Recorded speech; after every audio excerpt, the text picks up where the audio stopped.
Hello guys, welcome to our YouTube channel it's U H so आज हम बात करने जा रहे हैं 1947 इंडिया पाक डिवीज़न।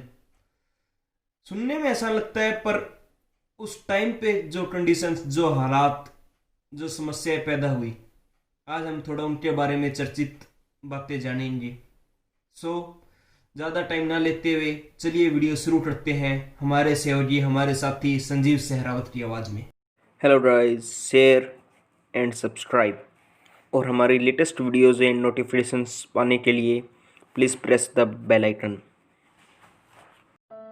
सन 1947 में हुए भारत पाकिस्तान विभाजन की कई अनसुनी दर्दनाक कहानियां हैं। ऐसी ही एक कहानी है तत्कालीन कश्मीर रियासत के एक शहर मीरपुर की।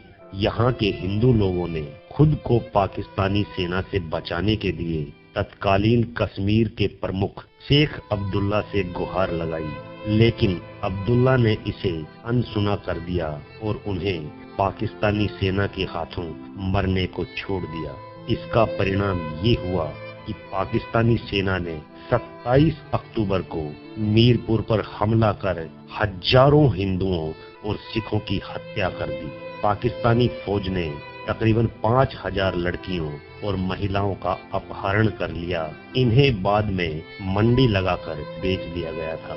वर्तमान में मीरपुर पाकिस्तान में है, लेकिन वहां पुराने मीरपुर का नामो निशान नहीं बचा है। पुराने मीरपुर को पाकिस्तान ने झेलम नदी पर मंगला बांध बनाकर डुबो दिया। बंटवारे के समय मीरपुर के सभी मुसलमान 15 अगस्त के आसपास बिना किसी नुकसान के पाकिस्तान चले गए थे। देश के विभाजन के समय पाकिस्तान के पंजाब से हजारों हिंदू और सिख मीरपुर की तरफ आ गए। इस कारण उस समय मीरपुर में हिंदुओं की संख्या तकरीबन 40,000 हो गई थी। मीरपुर जम्मू कश्मीर रियासत का एक हिंदू बहुल शहर था।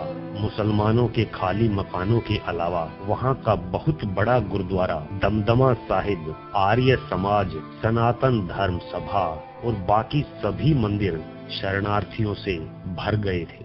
यही हालात कोटली, पुंछ और मुजफ्फराबाद में भी थे। मीरपुर राजा हरि सिंह की सेना की एक छोटी सी टुकड़ी के सहारे था। पाकिस्तानी इलाकों से भागे हुए हिंदू और सिख यहाँ आते जा रहे थे। राजा हरि सिंह के भारत में विलय पर सहमत न होने के कारण भारत सरकार भी अपनी सेना वहाँ नहीं भेज पा रही थी। तत्कालीन कश्मीर सरकार के प्रमुख शेख अब्दुल्ला ने भी यहाँ की सुरक्षा के लिए कोई कदम नहीं उठाए। 27 अक्टूबर 1947 को पाकिस्तानी सेना ने मीरपुर पर हमला कर दिया। 17 दिन बाद 13 नवंबर को शेख अब्दुल्ला तत्कालीन प्रधानमंत्री जवाहरलाल नेहरू से मिलने दिल्ली पहुंचे। 16 नवंबर तक बड़ी संख्या में भारतीय सेना कश्मीर पहुंच गई थी, लेकिन कश्मीर के भारत में विलय पर बात न बनने के कारण सेना आगे नहीं बढ़ सकी। मीरपुर के हालात लगातार बिगड़ते जा रहे थे। मेहरचंद महाजन ने शेख अब्दुल्ला को बताया कि मीरपुर में 25,000 से ज्यादा हिंदू सिख फंसे हुए हैं। उन्हें सुरक्षित लाने के लिए कुछ किया जाना चाहिए। जम्मू कश्मीर की जो 800 सैनिकों की चौकी थी, जिसमें आधे से अधिक मुस्लिम सैनिक थे, वे अपने हथियारों समेत पाकिस्तानी सेना से जा मिले थे। मीरपुर के लिए 3 महीने तक कोई सैनिक सहायता नहीं पहुंची।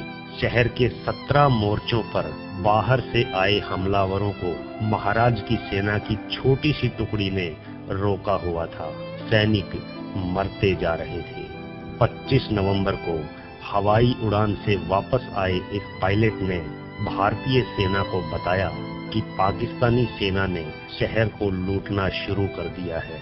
पायलट ने बताया कि मीरपुर के लोग काफिले में झंगड़ की ओर चल पड़े हैं। शहर से आग की लपटें उठ रही हैं। रास्ते में पाकिस्तान की फौज ने घेर कर उनका कत्ले आम शुरू कर दिया था। किसी परिवार का एक व्यक्ति मारा गया, किसी के 2, कई ऐसे थे जिनकी आंखों के सामने उनके भाई, माता पिता और बच्चों को मार दिया गया था।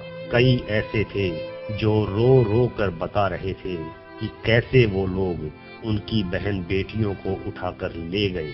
मीरपुर में उत्तर की ओर गुरुद्वारा दमदमा साहिब और सनातन धर्म मंदिर थे। इनके बीच में एक बहुत बड़ा सरोवर और गहरा कुआं था। लगभग 75% लोग कचहरी से आगे निकल चुके थे। स्त्रियों, लड़कियों और बूढ़ों को पाकिस्तानी कबायलियों ने एक मैदान में घेर लिया। आर्य समाज के स्कूल के छात्रावास में 100 छात्राएं थी। छात्रावास की अधीक्षिका ने लड़कियों से कहा, अपने दुपट्टे की पगड़ी बांध लो और भगवान का नाम लेकर कुएं में छलांग लगा दो। बाद में उन्होंने खुद भी कुएं में छलांग लगा दी। वहीं बहुत से लोग अपनी हवेली के तहखानों में परिवार सहित छुप गए थे, लेकिन उन्हें ढूंढ निकाला गया। पाकिस्तानी सैनिकों ने पुरुषों और बूढ़ों को मार दिया, महिलाओं को उठा ले गए।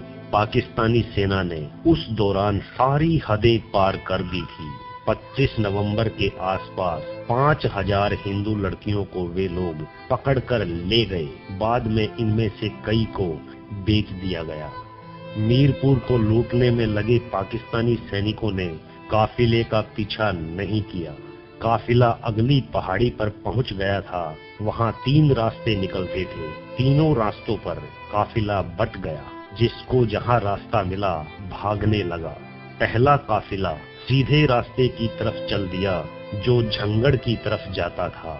दूसरा कस गुमा की ओर चल दिया। पहला काफिला दूसरी पहाड़ी तक पहुंच चुका था, लेकिन उसके पीछे वाले काफिले को पाकिस्तानी सेना ने घेर लिया। लड़कियों को एक तरफ कर दिया और बाकी सभी को मारना शुरू कर दिया।